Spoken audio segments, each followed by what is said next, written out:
There's the light now, and we're ready to go. The gates are back here in the Everest. They're off and racing to the massive roar of the crowd. Giga kick going to Bella Nipotina. Bella's in front though. Bella Nipotina wins the Everest. Kar Ying Rising, he's the Usain Bolt of the equine world. Briasa goes to overpass. Briasa won the TJ. Jimmy Starr levels up. Jimmy takes the shot and won the All-Age Stakes. Hello everyone, welcome to Trek to the Everest. It was a busy day yesterday out there at the 2-year-old trials as the news started to filter through. Kar Ying Rising arrived safely in Australia, and Ash Morgan was sensationally dumped as the rider of Private Harry, who still remains on track to run in the Everest via the Premier. It was a busy day, Ray. It certainly was, and Tim Clark's a replacement jockey on Private Harry. That's the game. These things happen, and I think we're fortunate Kar Ying Rising got here yesterday, and also Lake Forest, the William Haggas horse, who's here for the King Charles. Last year's Golden Eagle winner, Chantelle, arrived today just before the Hong Kong airport was closed with the typhoon. So we've got the two big draw cards, international draw cards, here safely in Sydney for next month. Yeah, incredible that they were just able to get out of Hong Kong in time. Could you imagine if they didn't? Imagine if the typhoon had hit and they would have been delayed. And 3 days it would have closed the airport. It would have it would have thrown their preparations. Well, William Haggas said Lake Forest wouldn't have come. Right, He would have been stuck. He would have turned around and gone home. Would have been stuck there for 3 days. So he literally got out just in time, and it's been closed later on. Because he already had to wait an extra 7 hours over there. He's on the milk run from England, so incredible. So he's got here. So looking back on it now, and Lake Forest seems far more dramatic than Kar Ying Rising, but on the Sunday night they called the races off. The last 3 races were called off, and Kar Ying Rising was due to fly out, hours later? Exactly, yeah. Well, talking to Veteran Army, he was very, very nervous the last couple of days, but all's well's end well. Is one major omission though. Luther, who was due to come out for the Golden Eagle from Charlie Fellows, won't be coming out, has a slight niggle, so that's one international down. But I think, Greg, the two biggest draw cards, obviously Kar Ying Rising and last year's Golden Eagle winner, are here safely. OK, well, let's have a look at the slots first of all, then we'll show you a bit of footage from Kar Ying Rising out there at Canterbury. Overpass has been taken up by Newgate, and we'll talk to Henry Field later in the show. Chris Waller, well, they'd be delighted, that racing syndicate, with the way Jolie Star returned on Saturday in the shorts. Lady Shenandoah will run in the Manikato on Friday night, and Fairway Thoroughbreds have snapped Lady Shenandoah up. Another happy group of slot owners, Whitby, McCann, Madden and Werrett, with Briasa's return in the shorts behind Jolie Star. Despite being beaten, a great return. Jimmy Starr trialled this morning. Kar Ying Rising arrived yesterday. Private Harry, some work to be done, but holds that Yulong slot. Now, Inglis yet to move. Mulberry, likewise.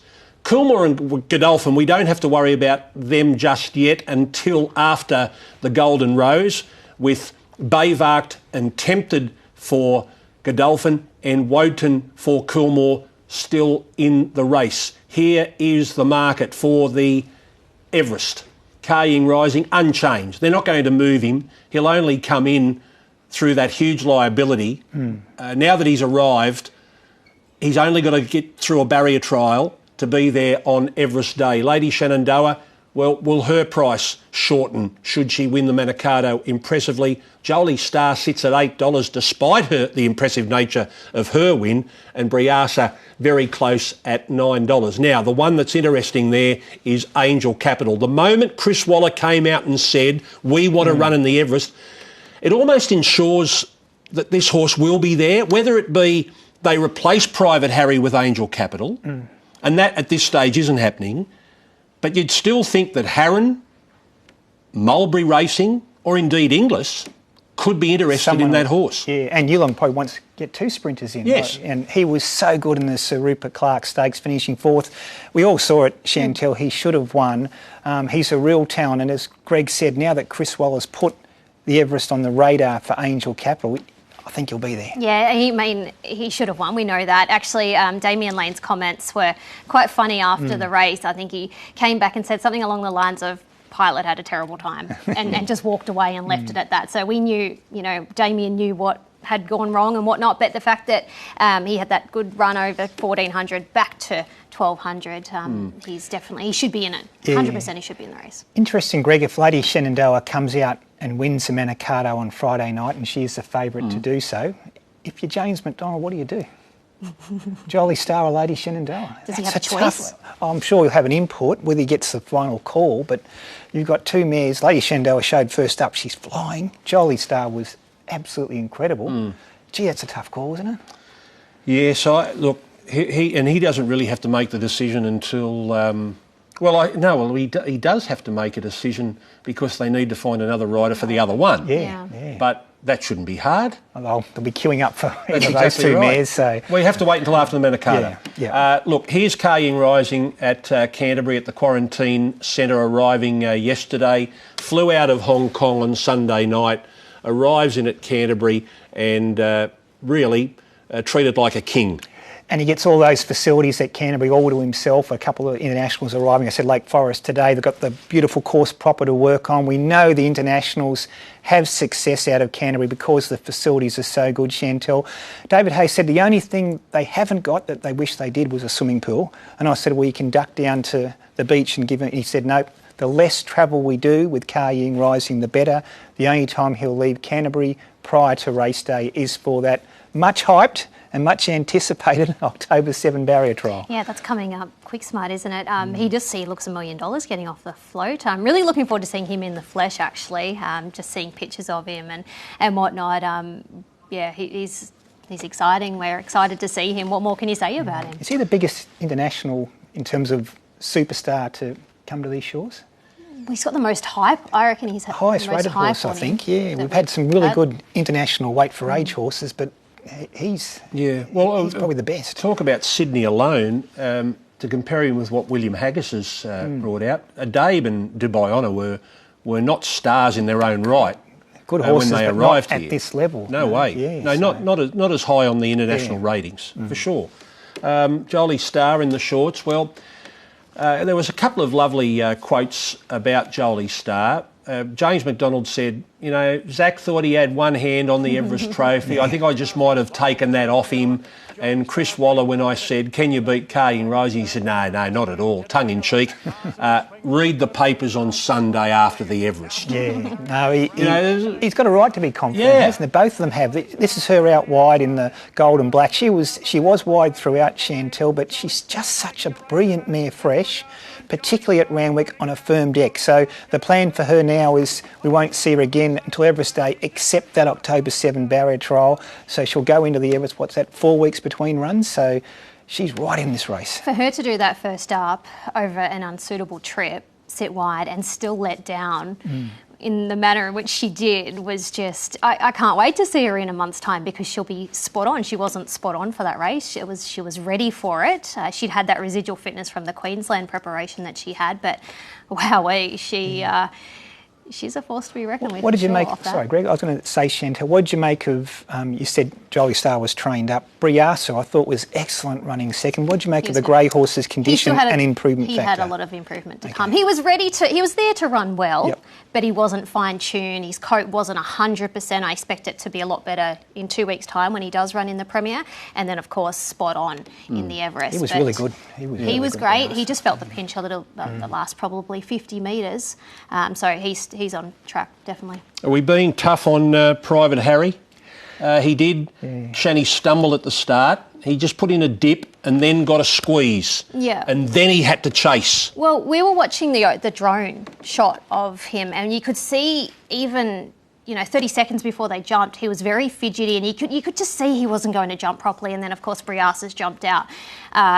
I did read comments that saying, the damage was done before Briassa even jumped sideways and gave him that little bit of a knock. And then he just over-raced and did a lot wrong. But the trouble is, he was tuned up, ready for that race. So how much more improvement is there to come for him? I don't think there was much more improvement. I guess he's lightly raced. It was only his 6th career start, and his 5 previous starts, he's just jumped and put himself there. So he's sort of in a bit of unknown territory there at the start.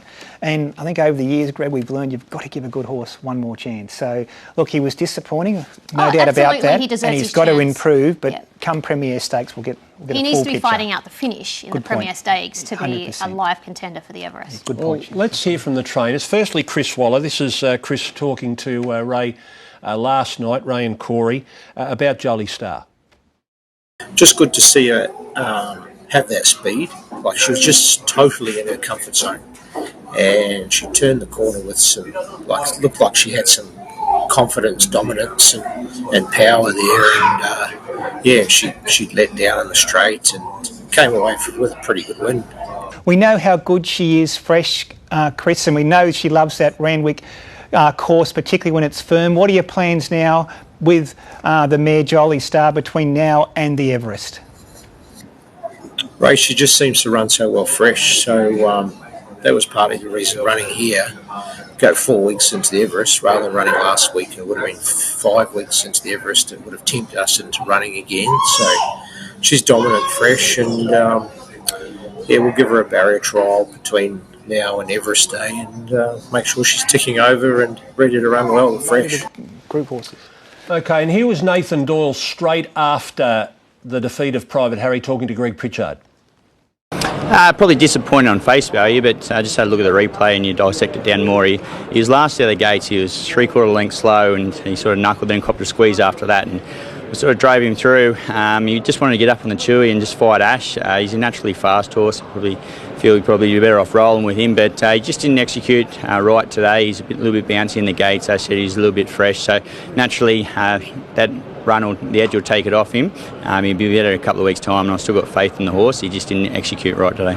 Nothing physically wrong with him? Nothing physically wrong with him. Like I said, you just can't miss a kick in a fast race, 1100 metres at that grade, sort of drive through and not relax and do everything right and expect to finish in the race off. So looking at the race over face value, look, it wasn't too bad, to be honest. I think he can improve out of sight in 2 weeks' time. So you're pretty optimistic about that given an even run? I've got faith in the horse. This horse has emerged, Angel Capital, as a serious Everest contender. When Chris Waller says that he is going to chase a slot in the Everest, we have to take notice. Now, here is the Rupert Clark performance. I should have given a disclaimer to look away. If you're back, it's quite disturbing. But look at him attack the line. A bit like Lady Shenandoah in the Concord Shanny. He had no right to get as close as he did to the winner after copping all this interference. Another horse like Lady Shenandoah who has an incredible turn of foot. Yeah, well, about that 150 metre mark, you thought, he's going to run a nice 5th or 6th, and for him to get up and find the line like he did, he's very talented, very exciting, and like I said, he needs a slot. 100% he should be there. So Mulberry, Harron, Inglis. They're the 3 slots who could take Yulong. We're assuming that Private Harry's going to be there for Yulong in their slot because they own half of him. Yep. And they picked him early. And you're assuming Godolphin picked one of theirs and Kilmore potentially picked one of theirs. We'll know a lot more after the Golden Rose. You wouldn't think another stud would pick another horse from another stud. You wouldn't think Kilmore or Godolphin would be picking a Yulong horse. That's common sense, isn't it? I guess so, but we'll certainly know after the Golden Rose on Saturday if those 3 horses are in the mix for the Everest. If they're not, then... Could Yulong buy another slot? Potentially. Now, that's never happened before. Purchase, lease, all sorts of things like that come into play. No one's ever got one horse in, being a slot holder, and then gone and tried to purchase another slot, but there are no rules. That can happen. If Kilmore or Godolphin are struggling and they've got no horses... They could be up for sale and Yulong could buy another one. Could lease it, for the year. Yeah, for the year. So, do you think Yulong won't allow anyone to take Angel Capital yet until after the Premier to decide what they're doing with Private Harry? Because if he doesn't come out and bounce back... Then they've got to look for another horse. They've got to look for another horse, and if they've let Angel Capital go... Yeah, then, good point. Then who do they come up with? Yeah, that is a good point. Here's Chris Waller. Talking about Angel Capital, once again with Ray last night. I've got to speak to Yulong today. He can either come up for Everest if he's got a slot or if they were keen to run him.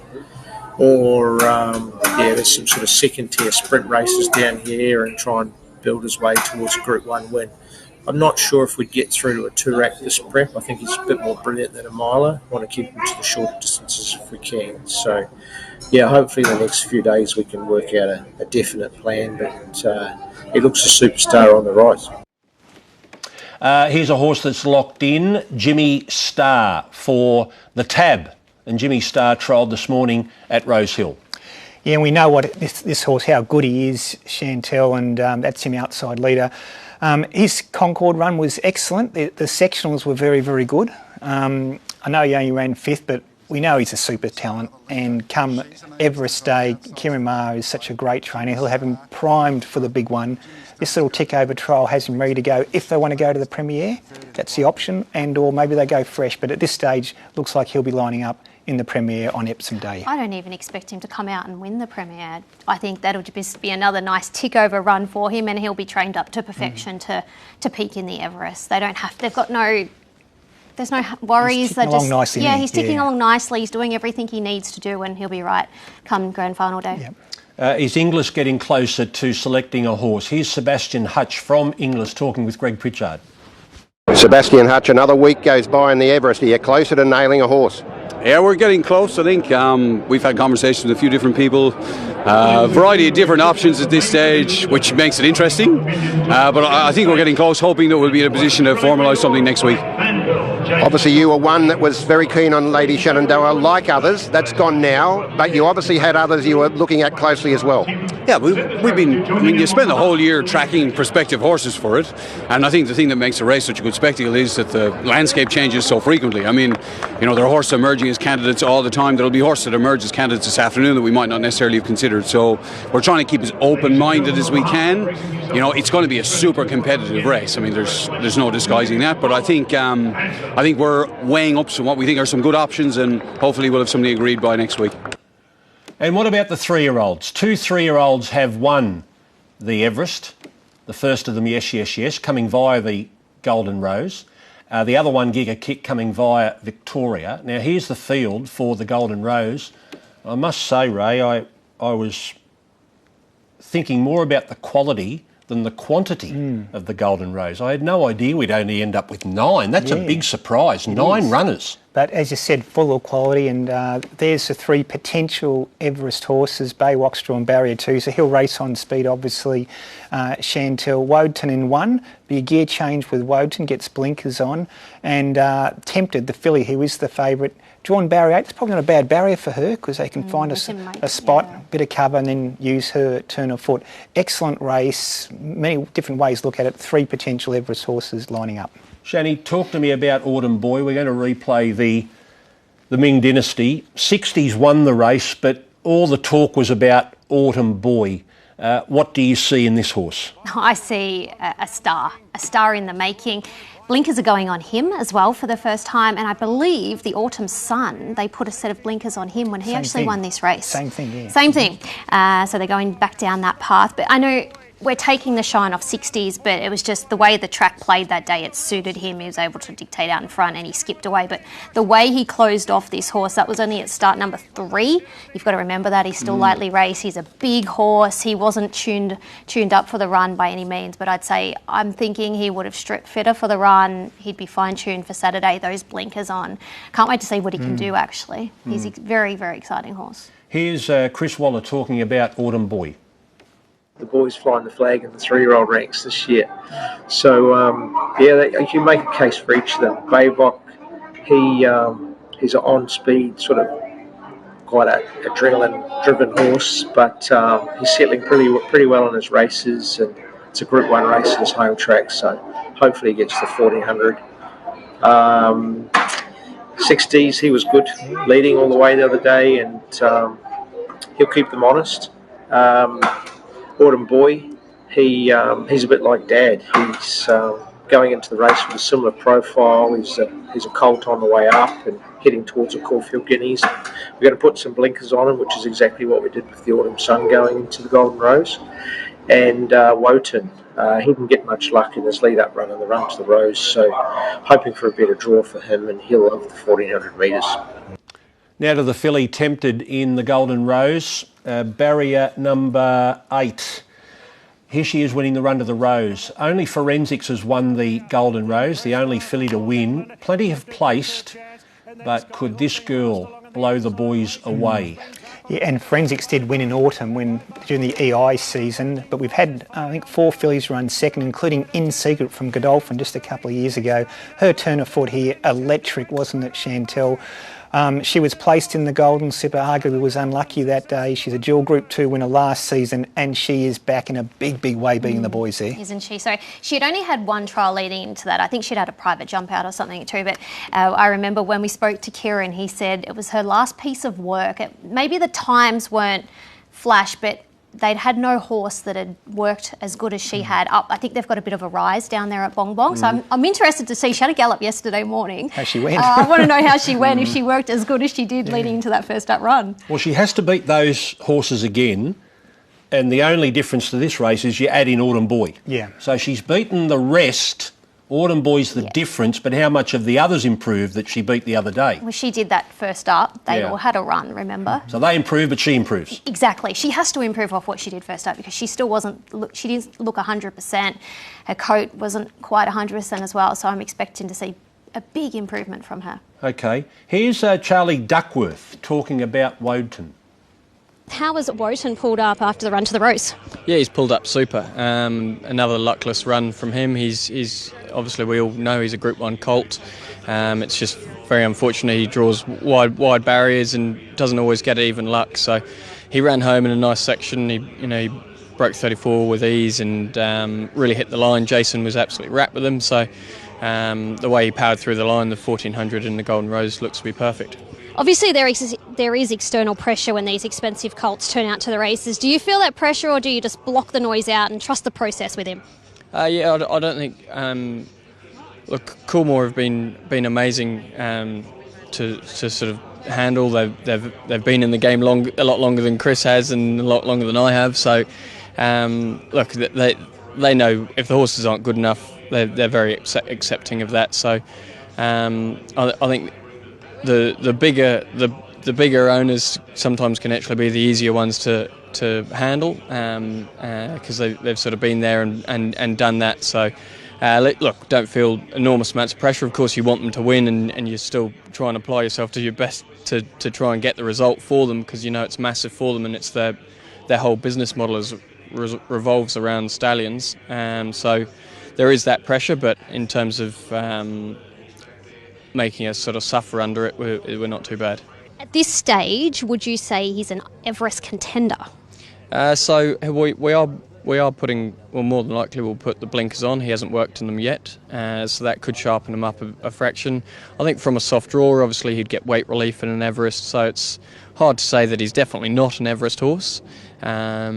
But at this stage, it's sort of just trying to get the Group 1 first, and then worry about where we go. So the blinkers, do they go on for his next run or after that? Yeah, they're more than likely. He hasn't galloped in them yet, so we'll have to gallop him in first, and then make a call.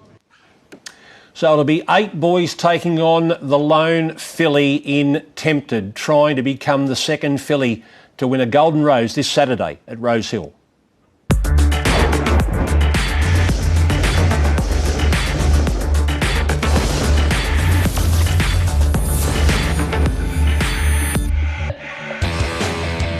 The filly, she's starting to knuckle down, and Tempted went straight on by, and Tempted roars away. It's another Godolphin success in the run to the Rose. The Godolphin team, I'm thrilled to be able to train for them, and she's a very, very high class filly. Everest, who'll bring it up first, Godolphin or you? Well, it's just great to be able to have those types of conversations, isn't it? Look, they're a great team. We've only been dealing with them a short time, but they'll make the right call, and we can discuss it. But would it be Beyonder taking on the top class sprinters? Well, it probably wouldn't be Beyonder. 3-year-olds have a good record. I know the fillies probably haven't done as well as the colts, but she might be one out of the box. That return was, breathtaking really, so she looks like being our top 3-year-old filly, no doubt. We're in the business to win Group 1s and compete in the best races across the country. The Everest is obviously a race that we participate in. We're a slot holder. We've run very well in it a number of times, but haven't managed to win it. We'd love to compete on those big days, and to think that we might have a candidate capable. Obviously this looks like a very difficult edition this year with the Hong Kong horse coming down But we've seen Tempted today, and she looks something quite special. So look, we remain very hopeful, and it's one of many focuses over the next few months. Kieran Marcetti is expecting a big performance like that. Was that the mail he was giving you? Yeah, he's given the impression that the view that we had on her from her 2-year-old season, that he was seeing things that he was very pleased with at home. So she was entitled probably to be a run behind, obviously, several of her opposition there, but it didn't seem to matter today, and I think her class will take her a long way. She's always been the most beautiful individual. Her mother, Calliope, was a top-class juvenile herself, who we didn't quite get back to the level that we wanted to at 3. So a few of the quirks that you saw in the mounting yard today are consistent through her mother, and she's just a high-energy filly, and she's just got great depth and scope, and from the minute she came out, she's a quality individual that we've been very excited about. We had talked about the Everest prior to today, so she's done nothing but give you more confidence that that's a realistic aspiration. Since Godolphin went away from the private trainer model to spread those horses around, how do you think it's gone? Yeah, we're very pleased with how it's gone. It's it's great credit to the teams, both on the stud farms and in our training team previously, that we've been able to maintain the momentum with a change in stables, and the new training regimes, they're all leaving no stone unturned to ensure that these horses come out and perform at their best. The opportunity to try and place horses to advantage with trainers that have shown an ability to suit a particular style of horse. And as I say, when you see Tempted return like that in the stable, in the hands of one of the country's leading trainer in Kieran Marr, it gives you great confidence that we can maximise her potential. And what reaction did you get from him when you gave him the call about Tempted? Yeah, when you give a horse of Tempted's quality to a trainer like Kieran, he's well aware of her attributes and her performance leading into that. So he, very grateful for the opportunity to train for Godolphin, and as we are for him to train for us and be one of our 9. So, those high calibre prospects like Tempted, a lot of thoughts given to where we think might best suit them, and certainly looks like she's well suited to Kieran.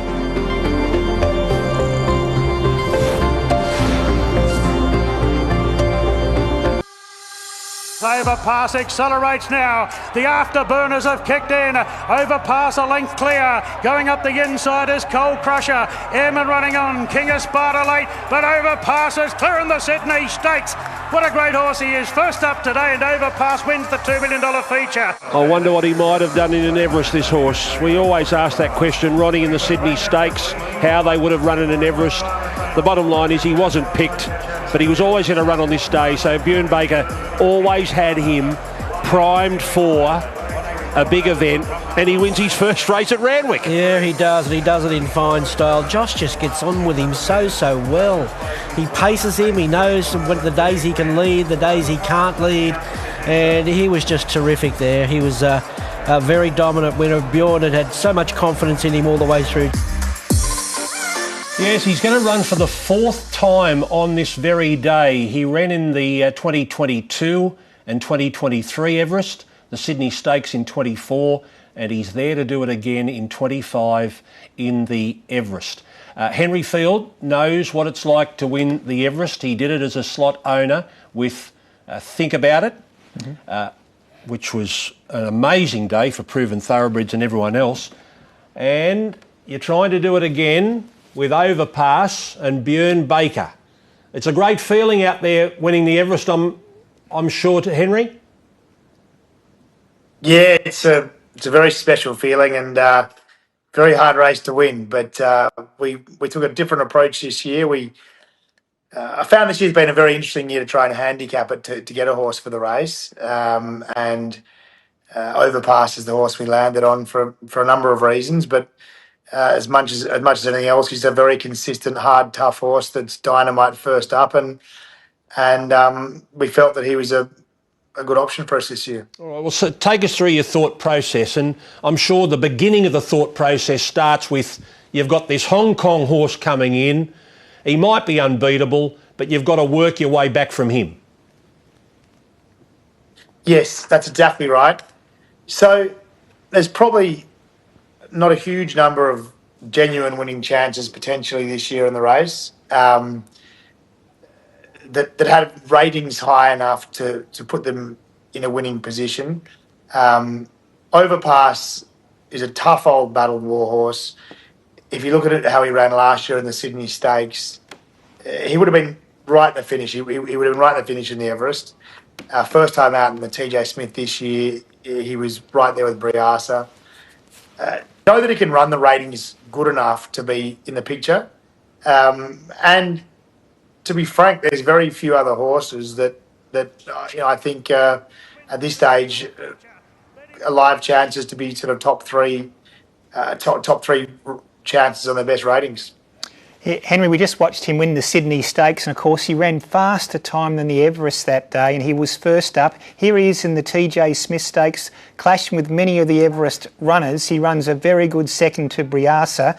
As Greg mentioned earlier, this is his third crack at the Everest. The big difference this season, Henry, is he's going into the race first up.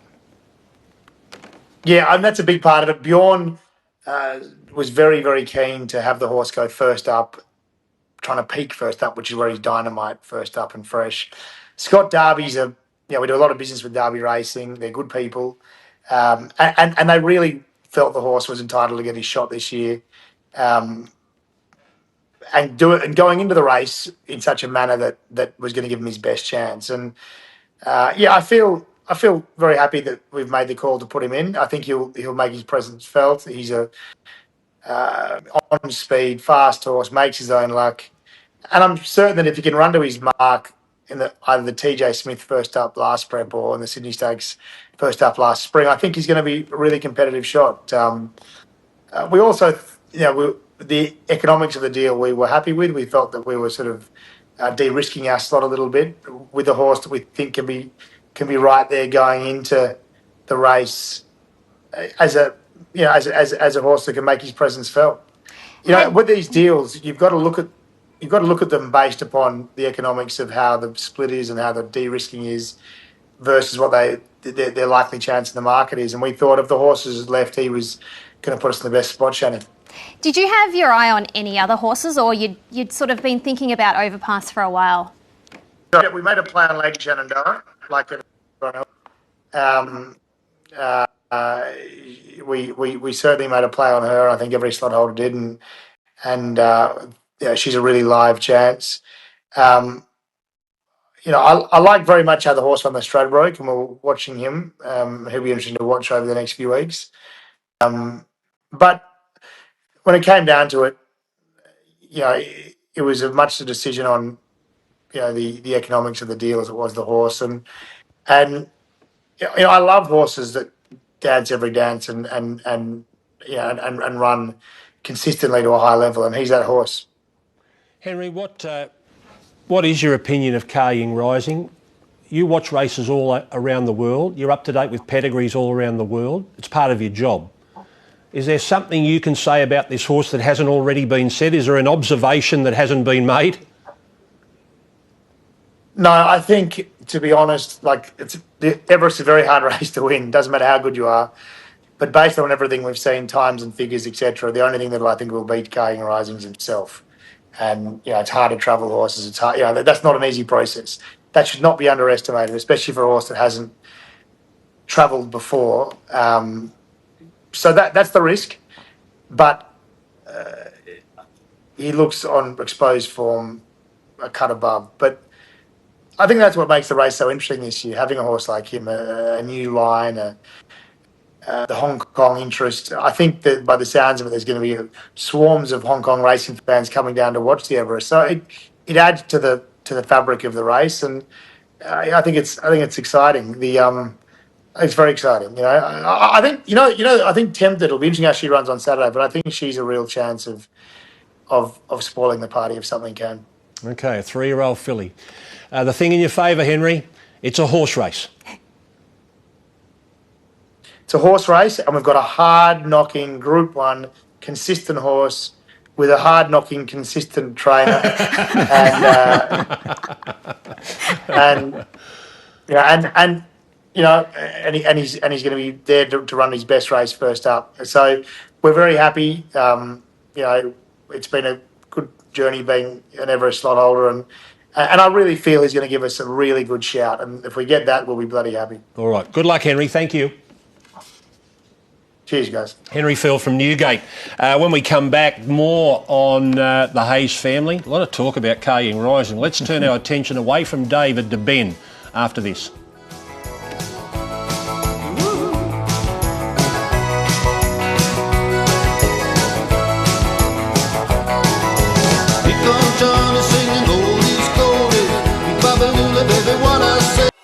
Mr. Brightside charged up. Mr. Brightside takes the lead. Ice Bath runs on. Mr. Brightside for the Hayes boys wins it. Mr. Brightside is really starting to lengthen now. Mr. Brightside moved up to join Nugget. Then Kamosa Penko, Mustang Valley, and My Oberon bursting through. Mr. Brightside in front from My Oberon. Mr. Brightside lifting and goes back to back.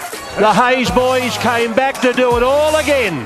Wow, what a training performance. To be able to do that and do this, just so happy for everyone.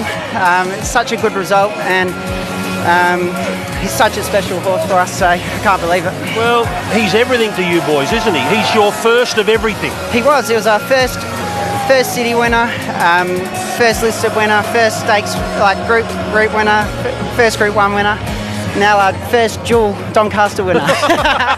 Sounds good.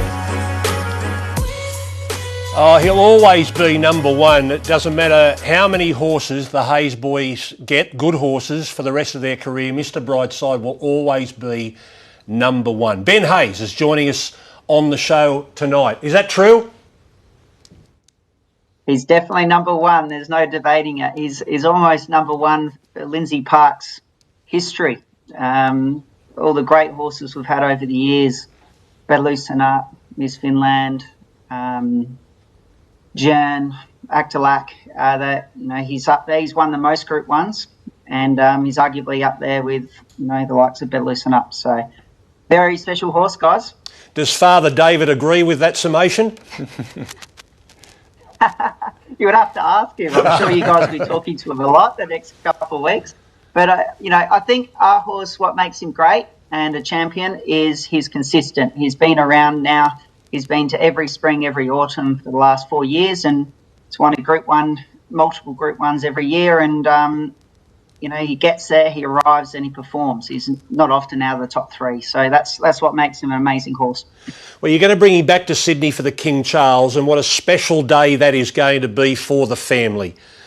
David brings in the Hong Kong champ, you bring in your champ, and maybe you'll have a runner in the Everest in your own right. It could be one of the great days for the Hayes family. Let's hope so. They're very hard days to have a couple good chances on. I think the King Charles will be a very strong race. Looks like Fangirl's back to her best. She came out and won very well the other day, and has been a good stomping ground for Mr. Brightside over the years, though. So happy we're heading there, and it's a recipe that really worked for us last time. He came out and ran a great race, and then got narrowly beaten in the Cox Plate a couple of weeks after. This time it's only a week back up, so it's a little bit harder. So, I think it's nice. He's got to have a nice trial on the same day as Kaying Rising trials on the 7th, and that should top him off beautifully to head into the King Charles. He's back to his best, as you said. Benny won the Maccabi Diva brilliantly.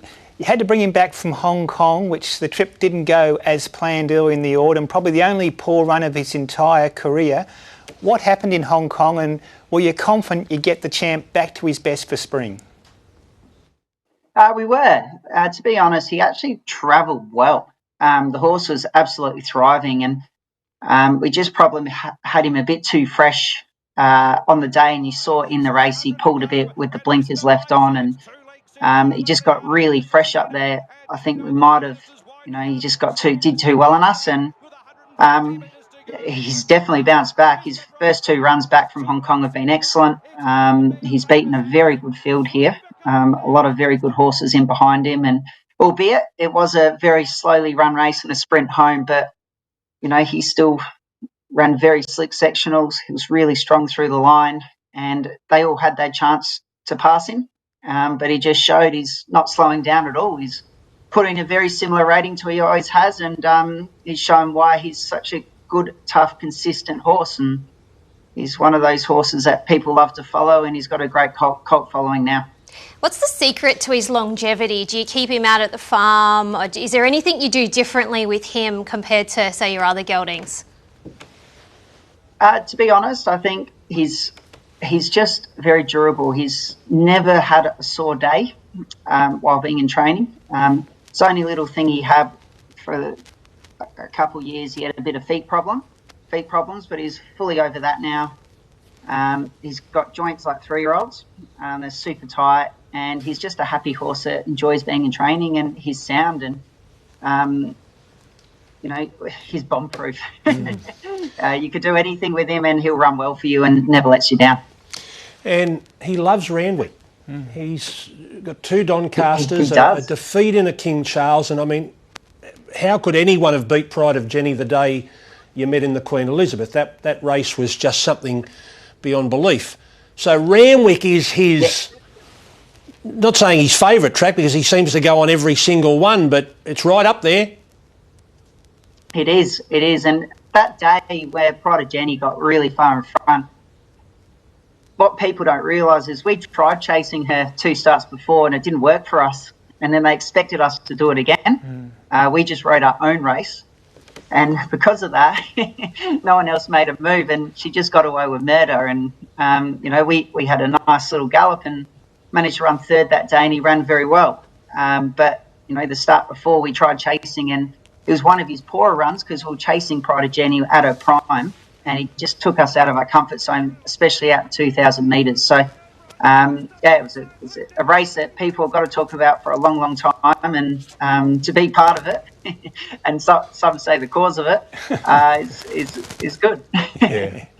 And you've got a bit of unfinished business too, because it was Fangirl who beat you in the King Charles in 2023. You'd like to turn the tables on her? Yeah, definitely. No real excuses, but it was a very firm track that day. And it was around that time when I said earlier that he was having a couple of feet issues going into the run, and the firm track for him wasn't what he was looking for. And obviously she's a very good horse herself. I think she's won well over $10 million. And they've clashed quite a lot. On the head-to-head standing, he's probably got the upper hand on her. But she'll be hard to beat on her home deck like she always is. We respect her, and she's a very, very good horse. And that day she beat us fair and square. There's no doubting she was a better horse on the day. I want to know, when Craig Williams walks out, he knows his horse so well. He's a master of tactics. Do you tell him what to do, or does he tell you what to do? Look, he is a very versatile horse. He's been back and he's won. He's led and he's won. He's sat just off the speed and won. So you can actually do a lot with him. So it really depends on how he draws and where he can settle in the run. So we often do have a little chat, work out how Craig's thinking, and we give our thoughts forward. But ultimately, he's the professional. He's arguably in the best form he's been in for a long time. I think he's 5 Group 1s this year. He's won 3 of them, around second in the other 2. So can't be going much better than Craig. And we just got to trust him. He knows the horse as well as us. He's nearly ridden him through his whole career. And so to answer your question, I think we do talk tactics, but we just kind of work it out between us. And Craig normally has a really good idea what he wants to do, and generally 90% of the time we agree. And he gets it right most of the time too. Greg mentioned earlier, Ben, that you may have an Everest runner, so we're all looking forward to seeing War Machine return. He won the Stradbroke, and hopefully he's there come Everest Day. And there's a few form references through the Stradbroke, particularly think about it 2 years ago. He won the Stradbroke Everest double. How will you get War Machine to the Everest, all going well this spring? Oh, look, we were planning on running in the Manikato, but he just got an untimely hind foot abscess, which set us back to have him ready for that race. So he's got a trial on Thursday. The horse is in great order. We're very happy with him.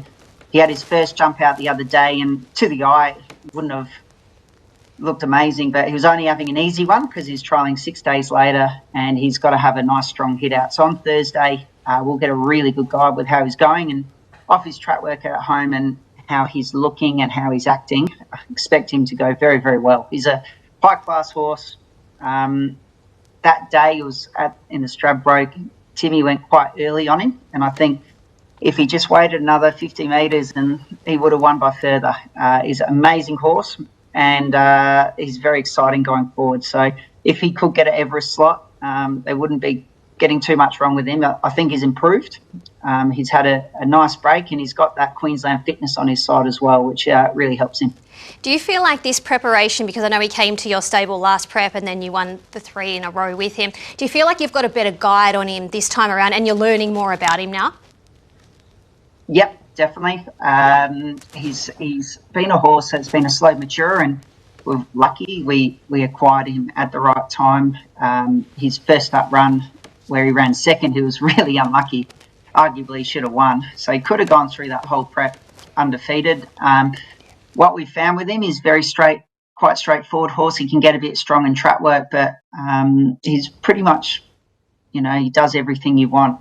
He's a very trainable horse, and we're very lucky to have a quality horse like him, and to be able to get train a Stradbroke winner with, it's really exciting. So hopefully we can keep that 100% strike rate for the yard going and have another good prep with him. Ben, has there been any slot holder interest for War Machine? And second part of the question is, what's your take on Kalying Rising? Yes, there has been interest in him, but a lot of people want to see him come out and show them first. So I think a lot of people are sitting back to watch the Manikato and maybe the following week, the Gilgai and the $1 Million race in Sydney. There are still a couple of slots available, and if they show interest, we're definitely keen to, have a talk and see if, they'd like him in the race.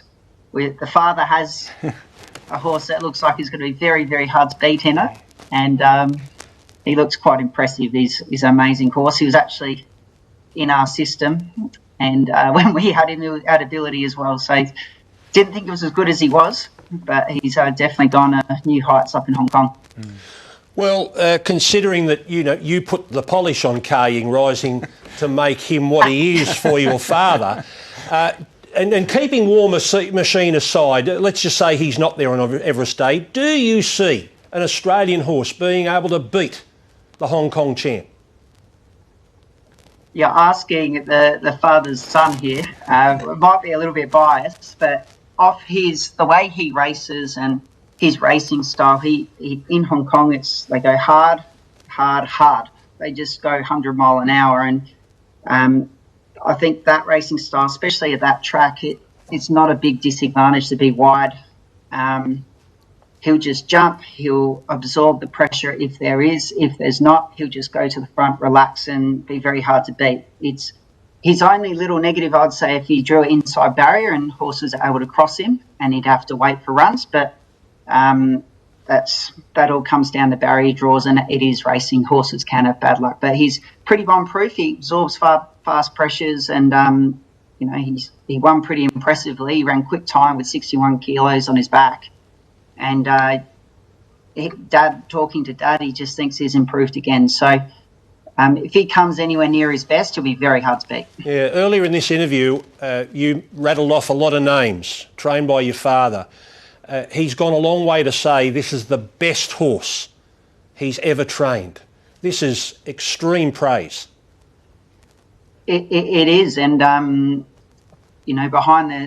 behind closed doors, he wasn't saying it publicly. He was saying that well before the horse actually showed he was a top class horse and best horse in the world. He's currently highest rated sprinter in the world, which is no mean feat. So I wouldn't disagree.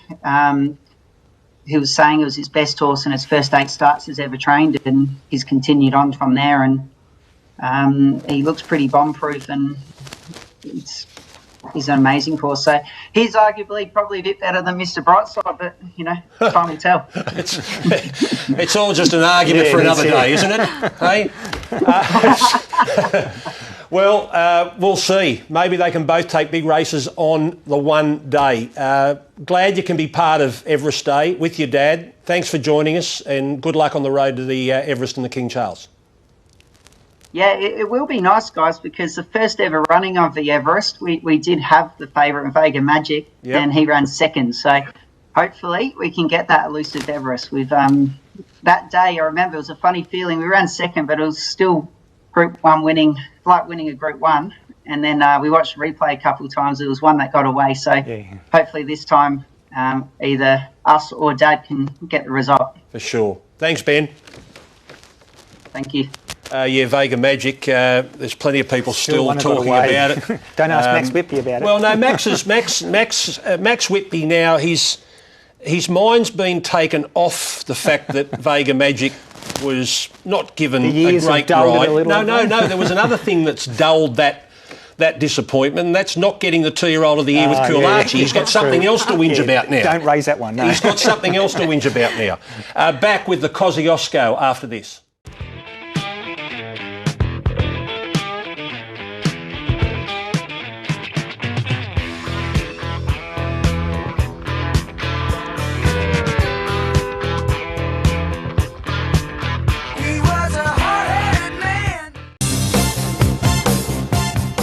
Okay, to wrap up tonight's show, the Kosciuszko, here are the ticket winners and the horses that have already made it through to the big one on Everest Day. And the market, well, it doesn't change that much, except front page is probably going to get shorter. $3.50, Clear Thinking at $4.50, $8 for Compelling Truth, and Gallant Star is an $11 chance. Here is Gallant Star, trialling at Narromine yesterday. One trial, this was on a heavy 8 there yesterday. Shani, he's very good fresh. His first up record is 5 starts, 3 wins and 2 placings. Yeah, I think they're pulling the right rein, sending him into the race first up. I still don't think we've seen the best of him. I still think there's plenty under the bonnet, and hopefully we might see that in the Cosy. I think there is another big performance in him, like the barn dance on Melbourne Cup Day. Yeah. If he reproduces that or goes beyond that, well, that's a Kosciuszko win. Yeah. Here is Todd Payne with Liz Tamania. Couldn't be happy with him at home. He'll go to Newcastle on Wednesday morning in trial. Kieran McAvoy's coming up to ride him in the trial, and he'll ride him race day too. You had to take a little bit of a gamble by putting him into the race first up, but you were confident he'd get picked. Yeah, like his form sort of picks himself, you know, like he's just so consistent at Randwick, you know, he hadn't missed a check here, so we sort of just made sense to come into it, goes good fresh. The 1200 perfect, so we'll just go to a nice trial at Newcastle this week coming, and just blow the cobwebs out and come here ready to rock and roll. So just a soft trial, not looking to do too much? No, he won't do too much. He'll blow the cobwebs out, but yeah, won't be under the bat, that's for sure. But just blow a few cobwebs out, and then we'll be here for Cosy Day. So keep an eye for Liz Tamania tomorrow at Newcastle at the trials. Here's Matt Griffith after Compelling Truth in the shorts. Those first 2 or 3 horses, they're all going the Everest, you know. That's the pinnacle, and he's stepping back a fair way in grade, so he just needed to have a run. Instead of trialling, we thought he'd give him edge just a day out the races, and he didn't run up the expectation, but he didn't disgrace himself. We've seen this sort of ploy with other experienced trainers before. Keith Dryden certainly done it with Handle the Truth a couple of times, sent him around in his really good weight for age races. I guess it toughens the horse for the race that you really want to run in. Yeah, when you're up to that grade, there's no easy races for him, so you got to trial him or put him in this grade, because the class of this horse and Keith's horse at the same time, there's just no easy options for him. So you just got to send them around, make sure they complete the course, get the fitness out of it, and take them home and hope for the best. Will he go straight to the Kosciuszko from here? Yeah, he'll go to the Water Walker for a week now, and then in 4 weeks' time he'll be cherry ripe.